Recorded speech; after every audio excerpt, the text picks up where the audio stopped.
je crois que M. Macron a été élu il y a une première fois, et puis ils ont contesté, ils ont demandé, et puis il a quand même été élu une deuxième fois. C'est-à-dire que 2 fois de suite, les Français, qui ne sont pas que des idiots, excusez-moi, ont voté pour que M. Macron dirige la France.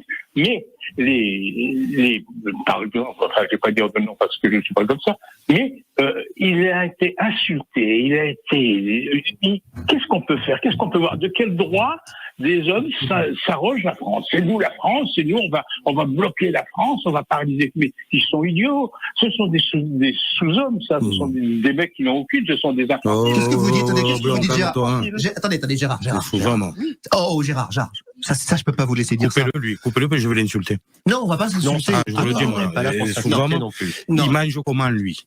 Les grands patrons, ils mangent comment? C'est parce que les sous-hommes, ils sont au travail. Et les sous-femmes aussi. J'entends votre colère, elle est légitime après ce que Gérard vient de dire. Il n'y a pas de souci. Vous voyez? On a la chance d'être de l'autre côté, Gérard. T'es un fils de On va commencer par les choses simples. Gérard, on n'a jamais vu un étron passer un coup de fil. Déjà, pour que tu puisses passer un coup de fil, il faut qu'il y ait des gens qui se lèvent pour que tu puisses passer un coup de fil, tu vois. Pour que tu puisses remplir ton gros bidon de boomer, il faut à un moment donné qu'il y ait des gens qui se lèvent tôt le matin, qui peuvent prendre leur camion pour aller te faire transiter toute la bouffe que tu vas t'administrer pour aller la chier par les différents orifices qui te permettent de vivre. Mais là, tu as choisi de passer par la bouche, c'est triste. La prochaine fois que tu as une idée de merde, une idée gastrique, bah tu te retiens, tu fais une occlusion cérébrale, tu fermes ta gueule une bonne fois pour toutes, t'imploses dans ta connerie, puis tu arrêtes de faire chier les gens en fait.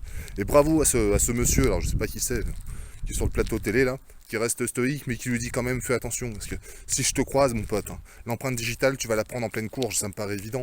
Tous ces gens que vous méprisez, bande de macronistes, parce que c'est un gros mot, bande de macronistes, il faudrait peut-être voir à ne pas les croiser dans la rue un jour, parce que peut-être qu'ils vont commencer, parce qu'à mon avis c'est déjà le cas, en avoir un petit peu marre de se faire chier dessus par des gens comme vous qui pensent avoir du pouvoir parce qu'ils ont voté pour un mec qui est tout sauf un être humain, tu vois. Donc voilà, Gérard, on t'en je voulais te le dire, comme ça c'est clair, on urine sur toi et tout ce qui t'entoure, comme ça au moins on gagne du temps. Et viens sur une manif à l'occasion dire aux gens ce que tu penses d'eux, si c'est des sous-hommes, c'est les mêmes sous-hommes que tu payes, que tu sous-traites pour donner du plaisir à ta femme.